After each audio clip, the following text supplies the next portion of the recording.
Boa noite, pessoal, tudo bem?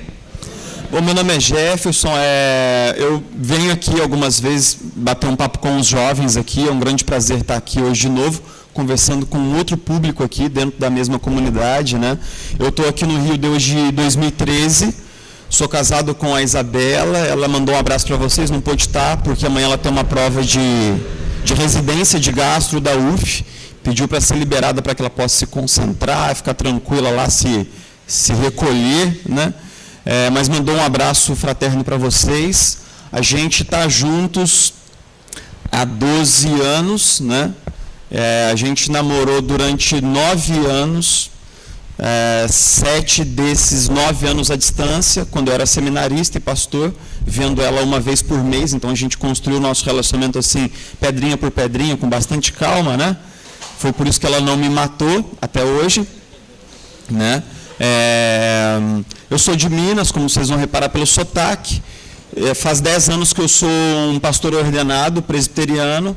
Eu servi durante 8 anos uma mesma igreja lá em Itajubá e agora eu estou aqui no Rio. Então é um grande prazer estar com vocês hoje aqui.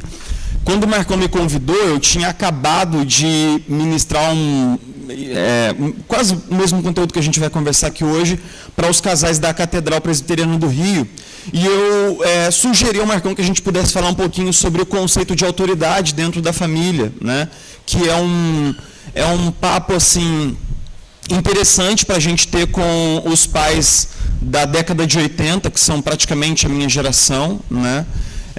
E é um ponto que eu julgo bastante importante para a reflexão sobre a família dentro de uma comunidade cristã hoje. Então, basicamente, a gente vai falar sobre o conceito de autoridade dentro da família, o que a Bíblia nos ensina sobre isso e quais aspectos práticos, né, são implicados da gente compreender o que a Bíblia diz sobre isso. Bom,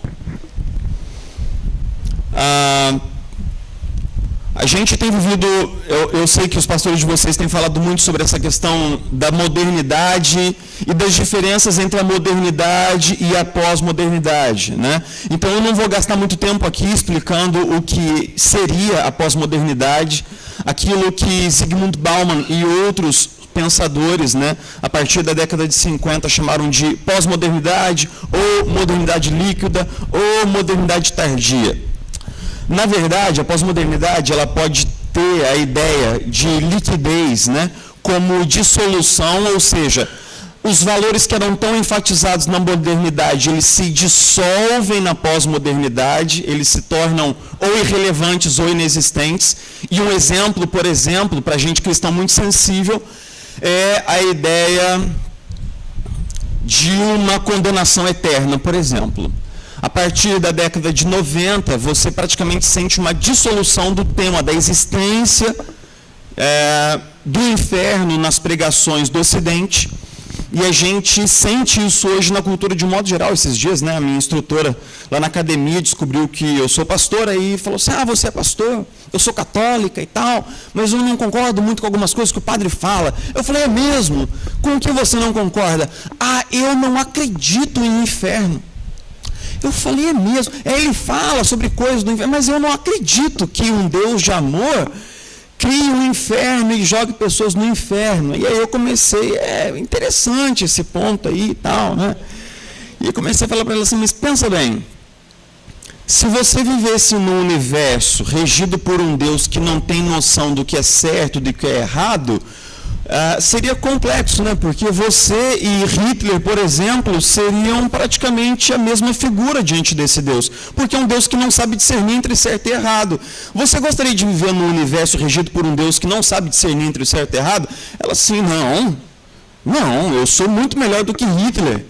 É mesmo? Sou? Bom, então você quer viver num... E aí a gente começou a travar uma conversa sobre como, né, a pós-modernidade dissolveu alguns valores e como esses valores nós mesmos acreditamos neles e precisamos deles, né? Talvez um desses valores que tenha morrido ou sofrido na pós-modernidade seja a noção de hierarquia. Isso começou na reflexão sobre a administração moderna na década de 50, o desejo de organizações mais horizontais, né? E desde então não parou. Ou seja, A partir da década de 60, você sente que essa agenda de inclusão, ela também é uma agenda de rejeição a qualquer tipo de autoritarismo. A grande questão é que, para o pós-moderno, autoridade é autoritarismo. E é o que a gente vai tentar desconstruir um pouco hoje aqui. A autoridade é autoritarismo. Toda autoridade é autoritária, né? A gente sabe que na prática não é assim. A gente já trabalhou com chefes que são autoritários e com chefes que não são autoritários, né? A gente conhece pais que são autoritários e pais que sabem o seu lugar, sabem a sua autoridade, mas não são necessariamente autoritários. É interessante esse pesquisador francês que desenvolveu esse termo aí em cima, distance power, né? Ele diz que distance power é essa sensação de distância que há entre os liderados numa organização e os seus líderes, e que a partir da década de 50 houve um achatamento do distance power. O que quer dizer isso? Que as pessoas já não conseguem imaginar um mundo no qual eu esteja distante do meu líder. Na verdade, você pode ver que às vezes o estagiário que chega numa empresa, ele fala com um chefe dele, que é 40 anos mais velho do que ele, de igual para igual, né? Muitas vezes as minhas ovelhas falam comigo de igual para igual. Isso é bom? Isso é muito bom. A gente não deve colocar nossos líderes num pedestal, mas isso pode ter desdobramentos ruins? Pode ter. Quando a gente imagina que toda vez que alguém tem autoridade, essa autoridade é autoritária. Bom, eu vou avançar um pouco nessas construções um pouco mais teóricas aqui, para dizer o seguinte, que no final das contas, há uma sensação para a nossa geração de que reivindicar a autoridade significa ser autoritário, né? E essa construção, ela tem afetado a família de muitas maneiras. Por exemplo, nas famílias a gente tem sentido essa dissolução das relações de autoridade e submissão dentro da família. A gente tem essas relações paternais que a partir da década de 90 se configuram como profundas amizades, ao invés de paternidade. A gente também sente esse efeito de pêndulo entre as gerações, né? Então, a geração baby boomer, que era os pais, aquele estilo clássico, né? Aquele pai que olhava feio na criança, ela se reprimia, se contraía de medo. Esses pais criaram filhos que eram distantes afetivamente. Esses filhos sentiram a distância afetiva dos pais. E esses pais colocaram uma outra agenda, né? A agenda de serem próximos dos seus filhos, de serem amigões dos seus filhos. Só que nesse pêndulo que estava muito de um lado, depois ele foi muito para o outro, né? Por exemplo, lá na comunidade a gente tem alguns pais que têm essa dificuldade de, entre aspas, impor sua autoridade sobre os filhos, né?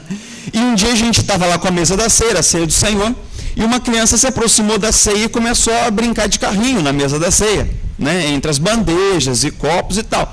Aí eu olhei para a mãe, e a mãe olhando para a criança com um rosto plácido, né? Assim, do tipo, eu nem vou tentar fazer nada porque eu não vou conseguir, né?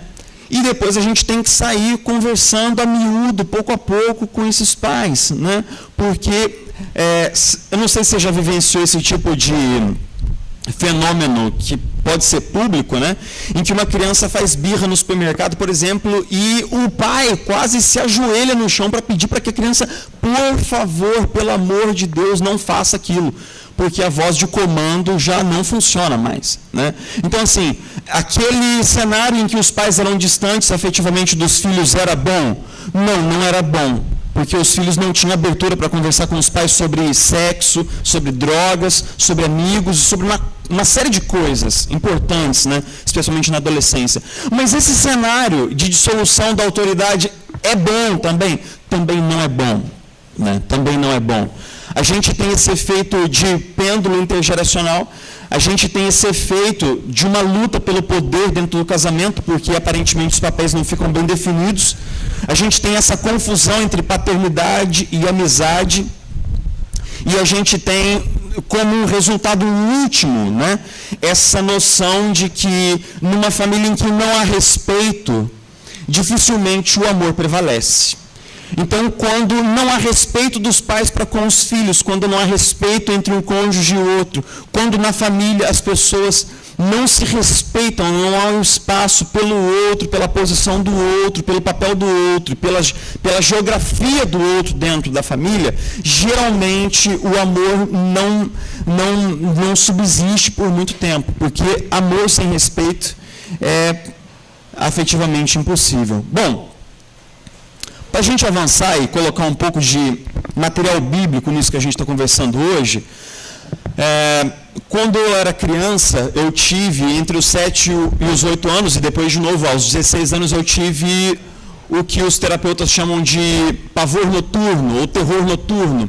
É quando a criança é tomada por uma ansiedade muito grande diante do escuro. Então, eu tive medo de escuro, né? Não quero que vocês me olhem assim, né? Tipo assim, cara, o cara tava com medo de escuro aos 17. Eu tive, né? Terror noturno aos 17. E eu lembro que minha mãe sempre me ensinou a orar o Salmo 91, né? Então eu queria que alguém pudesse ler alguns versículos aí do Salmo 91, com a voz bem bonita pra gente, assim, a leitura bem agradável. Os primeiros 5, 6 versos aí do Salmo 91.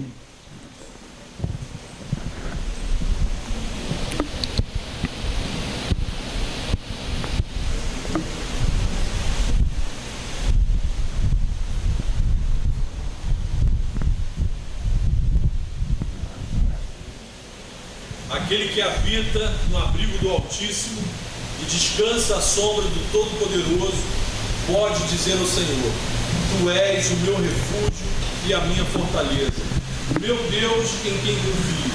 Ele o livrará do laço do caçador, do veneno mortal. Ele o cobrirá com suas penas e sobre as suas asas você encontrará refúgio. A fidelidade dele será o seu escudo protetor. Você não temerá o pavor da noite, nem a flecha que voa de dia, nem a peste que se move sorrateira nas trevas, nem a praga que devasta o homem. Massa. Não, tá bom. Essa imagem dominante do Salmo 91 é a imagem de que a gente se recolhe, a gente se acolhe sob as asas, sob as penas de um Deus protetor. Então, o Salmo 91, em termos de poesia, ele é muito rico, porque ele fala sobre um pai, sob os cuidados de quem a gente se coloca. Um pai sob as asas de quem a gente se acolhe. Essa ideia de acolhimento sob as asas, ela inspira um cuidado maternal, ela dá para a gente um insight de como o amor de Deus é pai, mas como o amor de Deus também é mãe, nos acolhe, nos traz para perto, nos coloca debaixo do seu cuidado.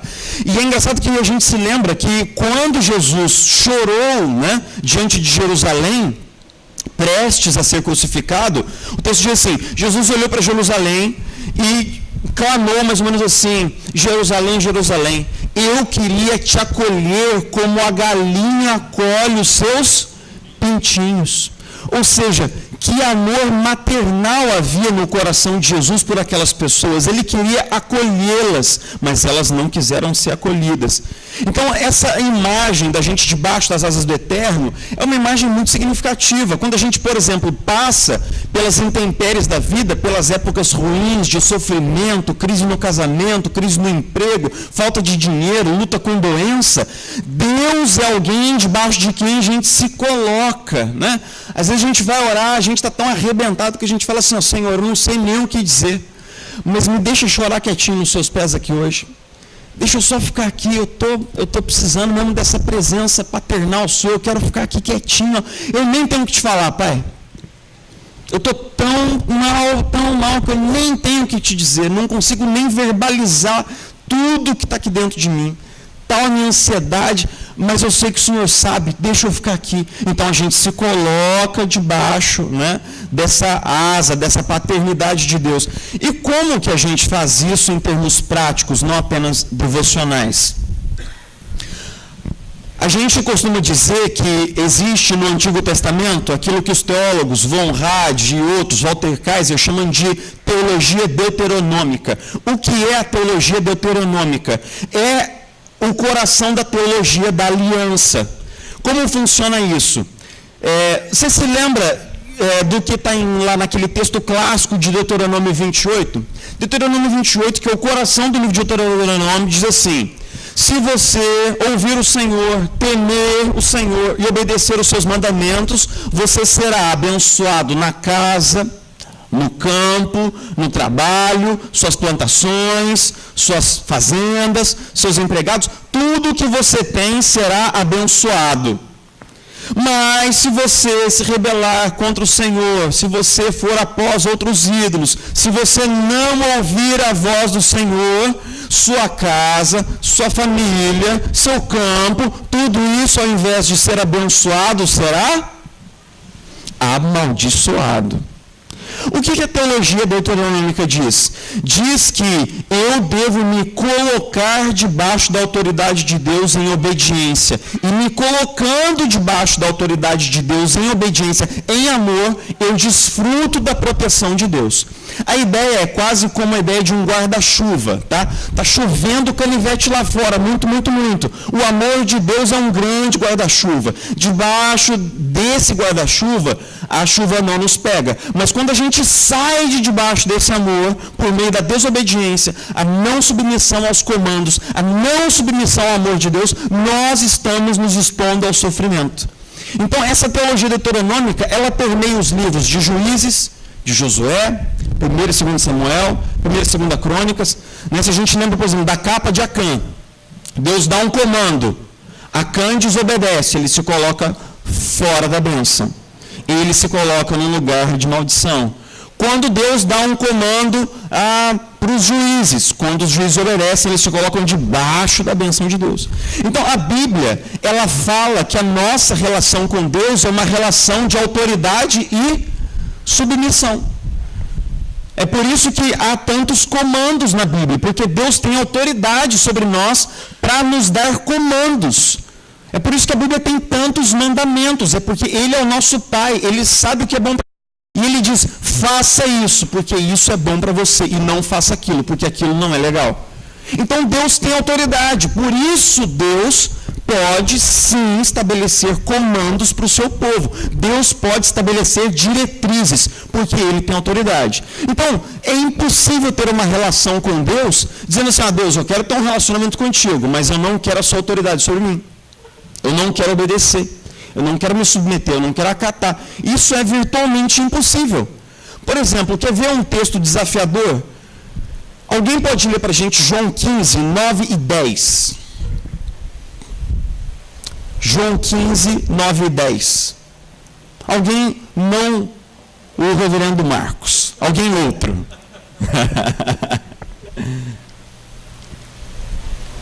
Como o Pai me amou, assim eu os amei. Permaneçam no meu amor. Se vocês obedecerem os meus mandamentos, permanecerão no meu amor. Assim como tenho obedecido aos mandamentos do meu Pai, em seu amor permanece. Isso. Esse cara é possante. Gostei dele. Ele é bom.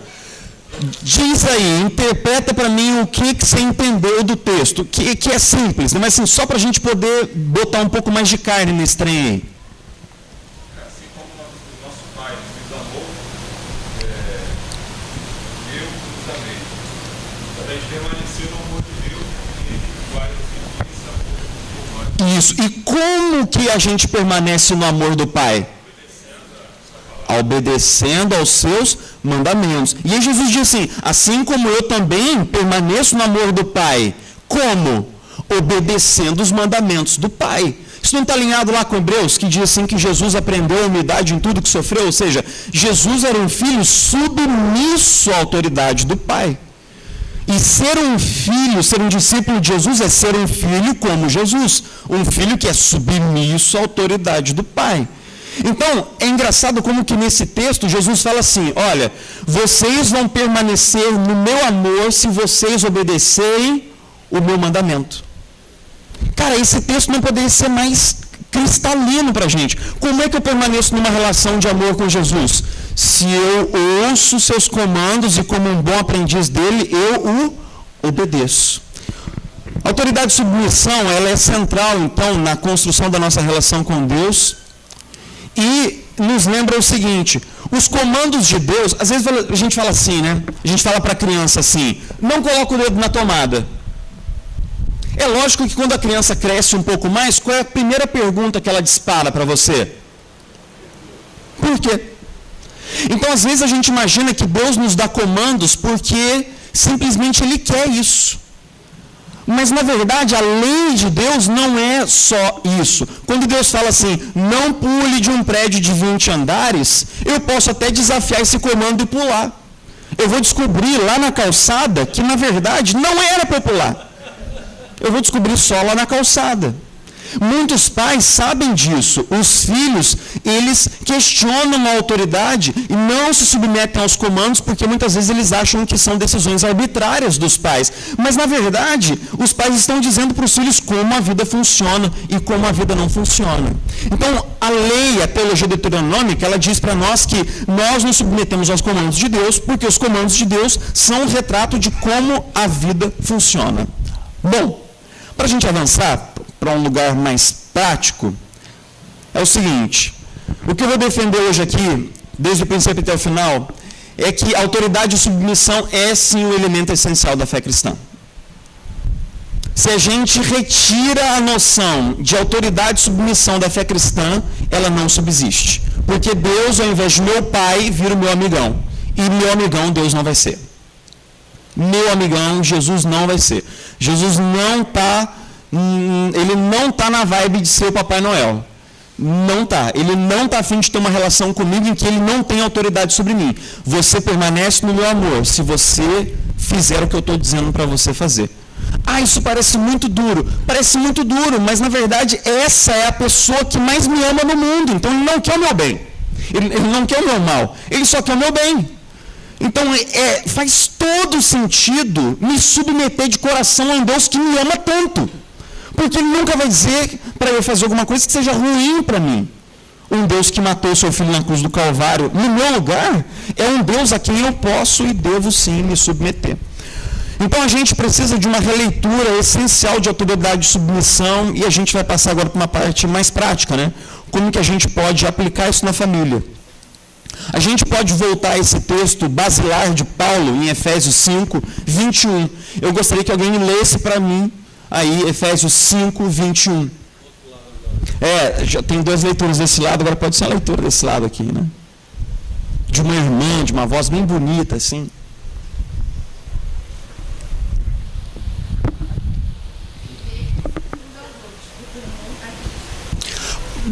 De novo, foi bonito, mas de novo.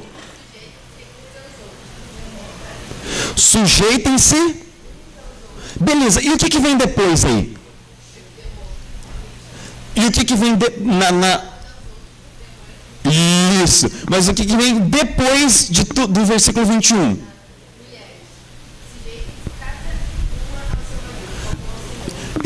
Isso, e aí depois do que ele fala? O próximo assunto qual é?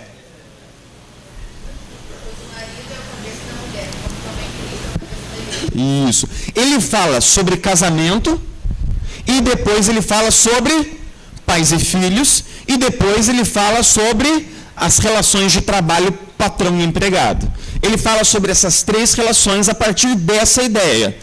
Lembrando que o versículo 21, ele conclui um raciocínio que ele começou lá atrás, que é o seguinte: não vos embriagueis com o vinho, no qual há dissolução, mas enchei-vos do Espírito Santo, falando entre vós com salmos, cantando, entoando de coração ao Senhor, agradecendo ao Senhor em todas as coisas e sujeitando-vos uns aos outros. Então, sujeitar-nos uns aos outros é uma disciplina espiritual que traz enchimento do Espírito Santo, que coloca a nossa vida sob o governo do Espírito Santo. A grande pergunta é: Paulo, como é que a gente se sujeita uns aos outros no amor de Cristo? Ele começa a responder dizendo que haja submissão uns aos outros dentro do casamento.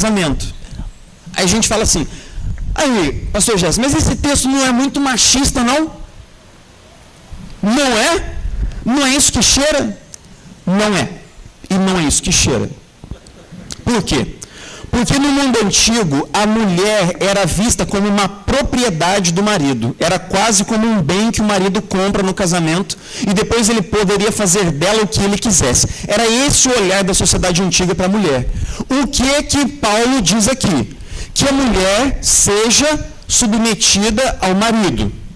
Ou seja, o marido tem um papel de liderança na família.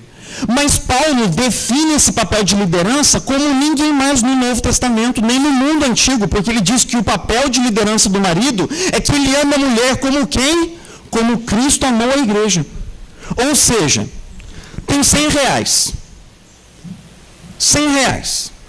E aí o marido precisa de um sapato e a esposa precisa de um vestido. O que o marido tem que fazer? Tem que abrir mão. Tem que abrir mão. Tem um pedaço de tábua só no final do Titanic. E tem o marido e tem a esposa. O que o marido tem que fazer? Tem que abrir mão, porque é isso que Cristo faria. Não será difícil para a esposa entender a submissão se a liderança for uma liderança como a liderança de Cristo. É desonroso para você, como cristão, se submeter à liderança de Cristo? Não, então não deveria ser desonroso para a mulher se submeter à liderança do seu marido. O problema muitas vezes não está na submissão, está na liderança, que não é uma liderança que é feita com autoridade, uma liderança que às vezes é feita com autoritarismo. Os homens bateram na cabeça das mulheres durante muitos séculos com a Bíblia, para dizer, cale a boca aqui em casa, eu falo, você ouve, porque a Bíblia está dizendo. Mas muitos maridos não foram maridos como Cristo é para a igreja. Então, assim, eu lembro, né, que quando a gente foi casar, a minha esposa, ela é uma mulher assim, muito enérgica, né, muito geniosa, tal, ainda bem que ela não está aqui porque eu posso falar. Se ela tivesse, né? Mas, tomara que essa câmera dê pau no nome de Jesus, né? Ela falou assim, quem vai pegar no nosso casamento? Eu falei assim, o nosso pastor. Mas toda vez que o nosso pastor prega num casamento, ele fala sobre a submissão da mulher. Eu falei, então vai ser o nosso pastor. A grande questão, cara, é que é muito difícil a gente ler a Bíblia desapegado de algumas preconcepções narrativas, né? E então é muito fácil a gente ir para o texto de Paulo e começar pela submissão feminina, mas a gente não lê a demanda de uma liderança tão servil, tão humilde, né? Então, por exemplo, eu sei que no sábado à noite, quando a gente está decidindo lá em casa o que fazer, se eu sou um marido cuja liderança está a serviço, a primeira coisa que eu falo assim, o que você quer, minha dileta esposa, fazer hoje à noite? Aí muitas vezes ela vai mandar a bola de volta para mim, não, eu quero fazer o que você quer fazer. E aí eu falo, não, mas tranquilo, você pode me falar assim que eu desejo mesmo que você te agradar, né? Aí ela fala assim, não, aí começa aquele enrolo, né? Aí eu falo, então vou fazer o que eu quero, então. Bom, como é que a gente pode aplicar isso na prática, para a gente poder ir fechando a nossa... para a gente ter um tempo para bater um papo também. A base da família, a gente costuma falar, né? A família é a base da igreja, a família é a base da sociedade. Ótimo, maravilhoso. E a base da família é o casamento. Muitos pais, eles às vezes cobram dos filhos aquilo que eles não fazem pelo cônjuge, e isso é equivocado. A base da família é o casamento. Quando há confusões de papéis entre os cônjuges, essa confusão de papéis se estende para os filhos. Então, a liderança do homem tem que ser uma liderança que serve. A submissão da mulher tem que ser uma submissão não amarga, não uma submissão resistente, mas um apoiar em amor. Porque o seu marido não vai conseguir ser o tipo de líder servo que ele precisa ser se ele não contar com o seu apoio. Então, nesse sentido, a liderança servil e o apoio da mulher, essa ajudadora idônea, esses ciclos eles se completam e eles se retroalimentam. Quando a esposa entende, né, o que eu às vezes, eu lembro que uma vez eu estava falando sobre família numa escola dominical, e aí um cara levantou a mão e falou assim, bom, o negócio é o seguinte, o meu pai é um banana. o meu pai é um banana. E porque ele é um banana, minha mãe foi tomando a liderança lá da minha casa. E aí, como é que faz? Eu falei, bom, você acha que um segundo erro repara o primeiro? Porque, na verdade, o papel da mulher é ajudar para que o homem faça o papel dele. E muitas mulheres estão muito sobrecarregadas porque os maridos não fazem o seu papel. Não se colocam na posição do cabeça, da liderança. Não querem repreender os filhos, não querem participar da gestão do lar, não querem participar do lar como um todo. E numa sociedade hoje em que homens e mulheres têm que trabalhar para compor a renda da família, não cabe mais esse tipo de coisa. Esses dias foi um cara lá no meu gabinete e falou assim, não, porque eu sou... Ele estava desempregado. Eu sou o provedor da família. Eu falei, como assim, fulano? Sua esposa trabalha, desde quando eu estou aqui, ela trabalha, sempre trabalhou. Como é que é esse papo aí de eu sou o provedor da família? Eu acho ofensivo você falar isso. Porque parece que desmerece o fato da sua esposa sair às 5 horas da manhã de casa para trabalhar. Eu não bato no peito para dizer que lá em casa eu sou o provedor da minha família, porque a minha esposa sai todo dia para o Rio, cara. Então, eu contribuo com a renda da minha família, minha esposa também contribui para a renda da minha família, e liderança não é devido ao dinheiro. O homem é o cabeça não é porque ele é o provedor, é porque Deus lhe deu esse papel. Ponto final, acabou. Para nós que somos cristãos e cremos na Bíblia, isso não é questionável. Isso é fato, dado e consumado. Não precisa da nossa discussão, precisa da nossa submissão e da nossa obediência. Então, esse ciclo poderoso de amor e respeito, esse livro aqui, que eu indico para todos os casais, né? Esse livro chamado Amor e Respeito, do Emerson Eggerichs. Bom, para a gente poder... Então, para os casais é o seguinte. Em primeiro lugar, marido, sirva, esposa, apoie. Em segundo lugar, celebre acordos que sejam claros e equilibrados.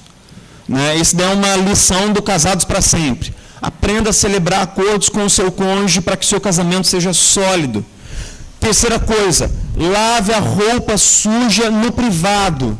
Né? Eu venho de um lar em que os meus pais lavavam roupa suja em qualquer lugar, a qualquer hora, em qualquer momento, em qualquer volume, usando qualquer tipo de palavra. Eles brigavam no café da manhã, no café do almoço, no jantar, de madrugada, na frente das crianças, na frente dos vizinhos. Eu fui criado num lar de muita briga.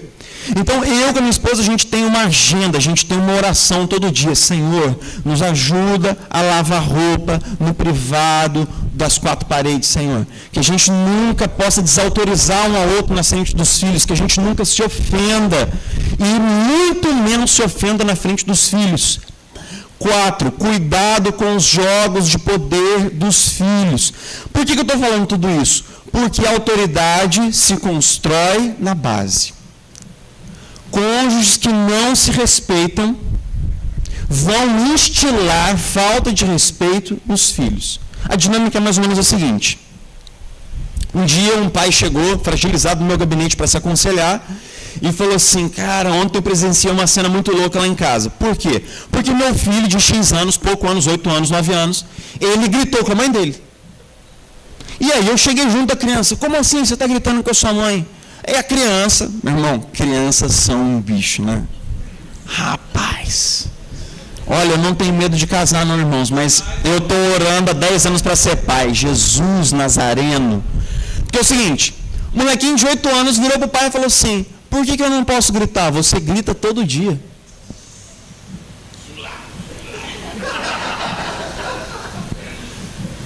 Ou seja, se vocês não estão se respeitando e vocês são adultos, por que você está cobrando isso de mim? Se alguém tem o direito de ser imaturo aqui, sou eu que sou a criança, e não vocês. E se vocês estão sendo imaturos, por que eu tenho que ser maduro? Meus irmãos, respeito se constrói na base. Autoridade se constrói na base. Muitos cônjuges se ofendem, se mordem, se desrespeitam, desgastam a autoridade um do outro diante dos filhos. E quando os filhos se tornam filhos insubmissos, eles se voltam para as crianças como se crianças fossem a origem do problema. Mas crianças não inventam comportamentos. Crianças não criam comportamentos. Elas seguem modelos e exemplos. elas seguem modelos e exemplos. Então, é muito improvável que um casal tenha um casamento hermeticamente fechado, respeitoso, cordato, e as crianças sejam insubmissas e cruelmente rebeldes contra os pais. Respeito se constrói na base. Então, pais que têm vivido crises com os seus filhos de autoridade e submissão, talvez vocês precisem rever o respeito ao cônjuge primeiro. Porque o respeito, quando ele não é modelado, ele não é reproduzido. E como é que isso se estende para a vida dos filhos? Paulo fala também sobre a relação entre pais e filhos. Ele começa a dizer que pais que se respeitam, então os pais têm o respeito dos filhos, porque ele começa a falar sobre os papéis primeiro dentro da relação conjugal e depois o respeito com relação aos filhos. Eu sinalizei aqui, cuidado com o pêndulo entre as gerações. Por quê? Eu venho, de um contexto em que quando minha mãe, a gente estava num lugar público, as crianças tudo naquela fervura, fazendo bagunça e tal, não sei, mas aí fatalmente a gente acaba excedendo, A gente criança não tem muita, aí fatalmente você faz alguma coisa que quebrou o protocolo. Aí sua mãe só te olha assim, ó.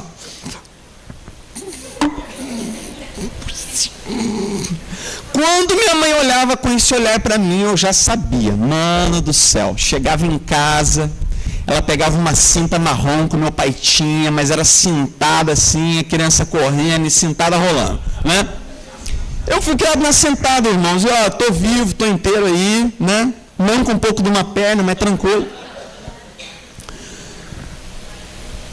Alguns pais realmente traumatizaram seus filhos com essa autoridade muito autoritária e distante afetivamente. Então, o que é o efeito pêndulo? É quando você sai de um extremo, que é perigoso, mas acaba indo para onde? Para um outro extremo que é igualmente o quê? Perigoso. Então, é muito perigoso o entendimento que alguns pais têm de que a função deles é serem amados pelos filhos e serem amigos dos filhos e não conseguem estabelecer relações de submissão à autoridade nem de limite com os filhos. Então, nesse sentido, a minha família ela tem muito esse padrão de criação, de autoridade e submissão, papéis muito claros e tal. E eu tenho muito essa questão assim, porque eu tenho um irmão que é 20 anos mais novo do que eu, Quando eu tinha 20 anos de idade, minha mãe me ligou, então, tem uma coisa para te falar, isso que lá. Eu falei, para de me enrolar, mãe, você está grávida, Eu estou grávida e tal. E então, assim, eu quando eu estou com os meus irmãos, eu sou muito assim, eu levo para o cinema, eu dou presente, não sei o quê, mas quando eu digo não é não, quando eu digo sim é sim, e tem que ser não e tem que ser sim. E isso, há uns 5 anos atrás, criou um conflito de relacionamento intenso entre a minha então noiva e eu. Porque depois que ela passou um dia inteiro junto comigo e com os meus irmãos, ela foi criada com uma outra ideologia de criação muito mais tranquila, da conversa e tal, que a criança tem muita margem para manobra com os pais. A gente simplesmente entendeu que os modelos que a gente traz de criação de filhos é muito diferente. É muito diferente. E a gente tem, nos últimos 3 anos, a gente tem sentado, orado, lido livro, conversado, porque a gente realmente precisa chegar num consenso do que será a nossa criação. Mas o que eu quero dizer? A gente tem que tomar cuidado com os extremos. E a gente não pode ceder ao efeito pêndulo, esse efeito de ir para o outro lado. Criar os filhos sem limites é bom. Não é bom, irmãos. Não é bom. Por quê? Porque isso não é real. Não existe um mundo onde todo mundo pode fazer o que quer e não ser sancionado. Esse mundo simplesmente não existe. Dirija por aí e bata o carro, você vai ser sancionado. Chegue na empresa 3 horas depois do horário que tem que começar, o seu chefe vai te sancionar. E esse mundo onde não existe regra, não existe limite, não existe sanção, não existe punição, esse mundo não existe. Essa criança vai ser criada com um universo, aquele desenho que a gente assistia na infância, o mundo de Bob. Só existe esse mundo na cabeça dessa criança. Em que o mundo tem que se curvar às vontades dele, porque eu não aceito limitações, eu não aceito restrições. Esse mundo não existe. Bom, o que a gente pode fazer de mais prático, né? Vamos para as partes mais práticas aqui, para a gente poder ter um tempo para se falar. Primeira coisa, esclareça os papéis. Papai, seja pai. Amigo, seu filho vai ter um monte na vida, cara. Um monte. Pai, ele só vai ter um. Tio na escola, ele vai ter um monte. Pai, ele só tem você. Mamãe, seja mamãe, né? Tias na escola, seu filho vai ter a rodo. Muito, muito, muito. Mas mãe é só você. Esclareça os papéis. Seja pai, seja mãe. Nesse papel de ser pai, estabeleça limites e sanções. Ou seja, né, aquele movimento que os pais resistem a ter com o filho. Olha, se você fizer, está estabelecendo um limite. Eu vou fazer tal coisa. Um limite é, até aqui você pode ir. Depois daqui, aí pode ser havaiana de pau, pode ser qualquer coisa que você quiser ir. Estou brincando, não pode não. Eu vou explicar já. Terceira coisa, cumpra o que prometeu. Tem pais que ficam assim,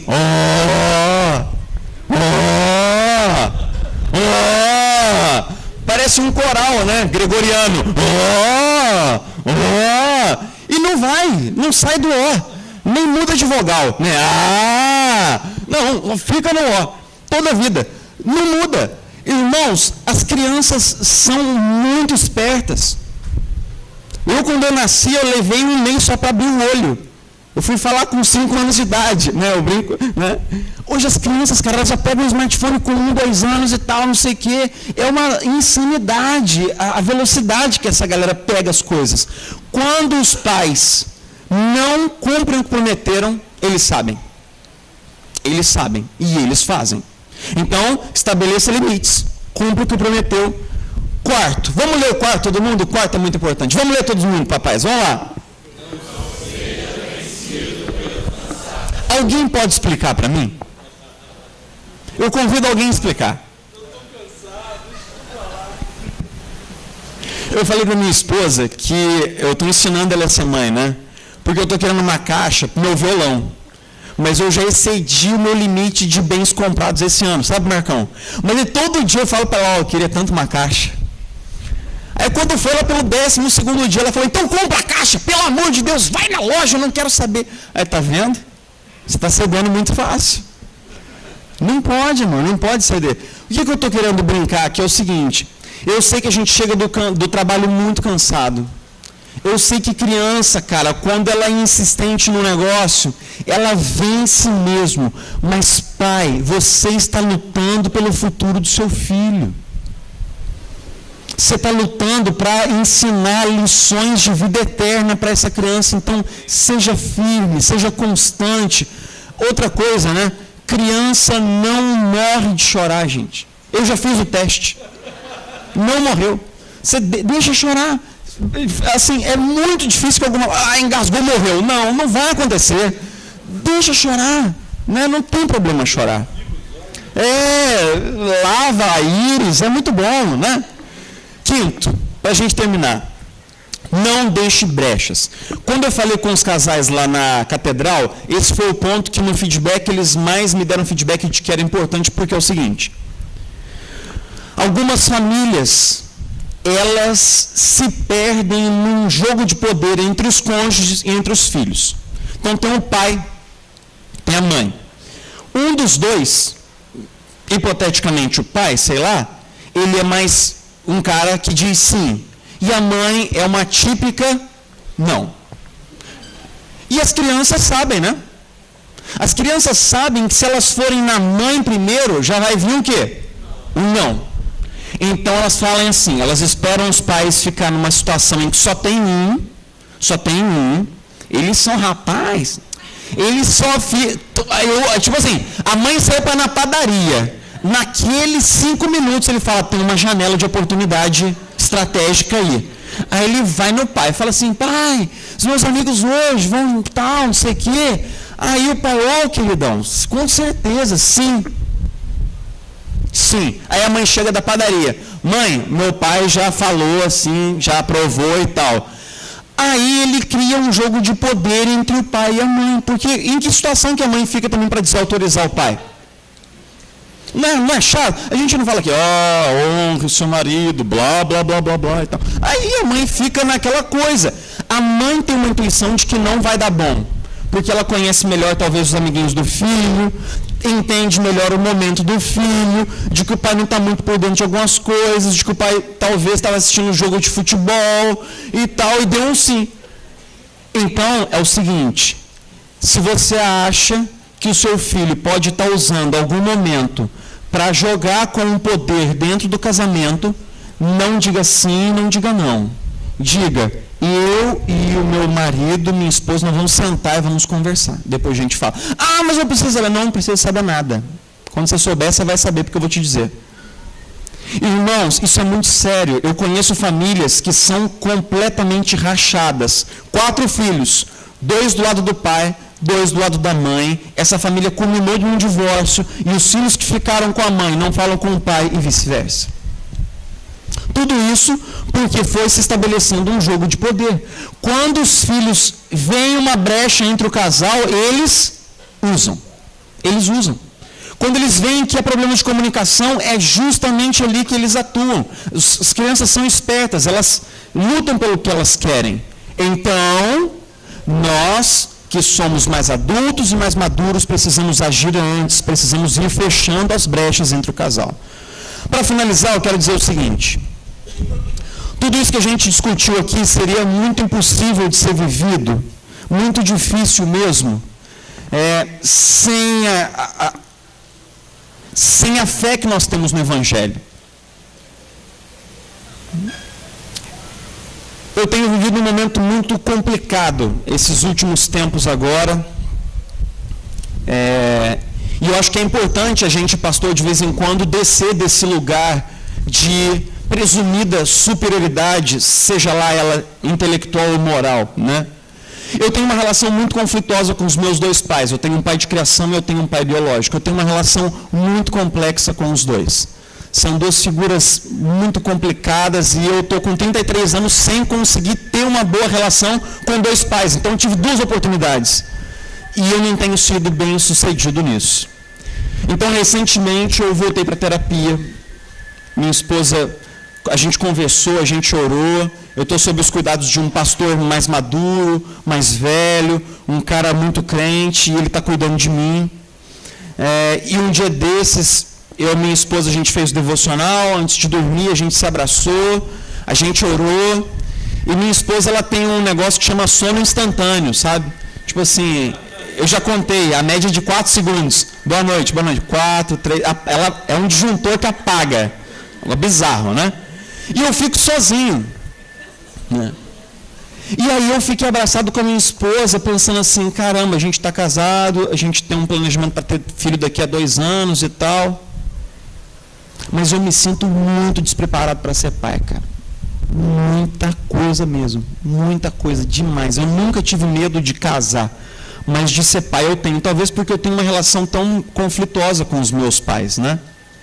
E aí quando eu pensei na possibilidade do quarto ali do lado ter uma criança, meu irmão, eu paniquei no meio da madrugada.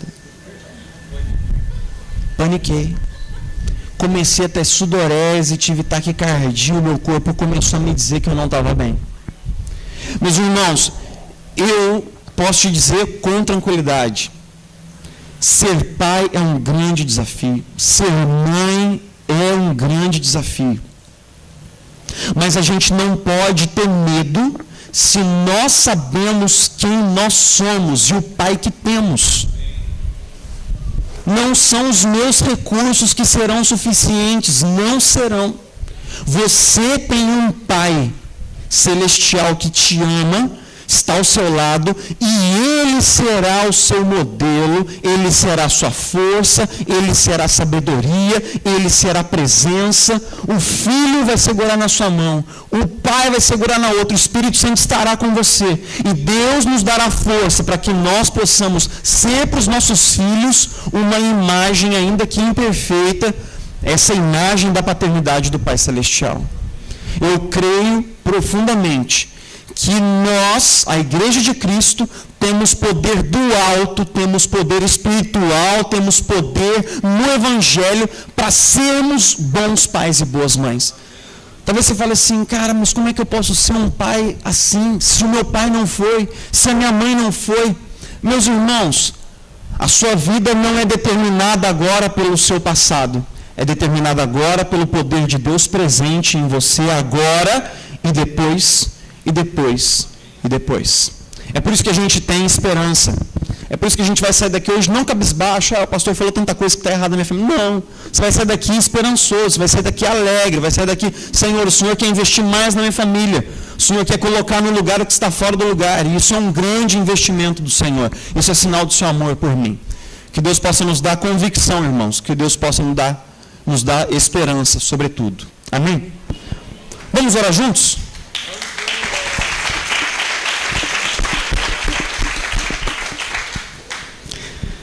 Senhor, a gente quer te agradecer mesmo do fundo do coração, porque você é o Pai que a gente sempre sonhou ter, e que bom, porque a gente tem. Você está aqui, você nos envolve. Talvez o Senhor esteja falando ao nosso coração hoje coisas que precisam mudar na nossa família, no nosso casamento. Talvez o Senhor esteja nos mostrando pontos em que a gente pode melhorar como pai, como mãe, como marido, como esposa. Senhor Jesus, dá a nós, maridos, o coração do próprio Jesus. Esse líder a serviço, esse líder que lava os pés. Nos dá a nós, mães, Senhor Jesus, esse espírito maternal que é seu, que acolhe, que envolve, que protege. Senhor Jesus, que nós possamos ser uma referência de santidade, de piedade, de respeito e de amor na vida dos nossos filhos. Que eles possam ser protegidos do maligno a cada passo, Senhor, em nome de Jesus. Que o Senhor possa ir na frente, tirando as armadilhas que Satanás tem colocado no caminho deles. Que o Senhor possa trazer amizades saudáveis, bons exemplos. Que o Senhor possa trazer, Senhor Jesus, palavra do Senhor ao coração dos nossos filhos. Porque em última instância, Senhor, nós somos seus, eles são seus, tudo é teu, Senhor, tudo é teu. Então glorifica o teu nome, faz isso. Mesmo que seja apesar de nós, Senhor, glorifica o teu nome. Nós oramos assim, nós oramos no nome de Jesus. Amém. Queridos, a gente tem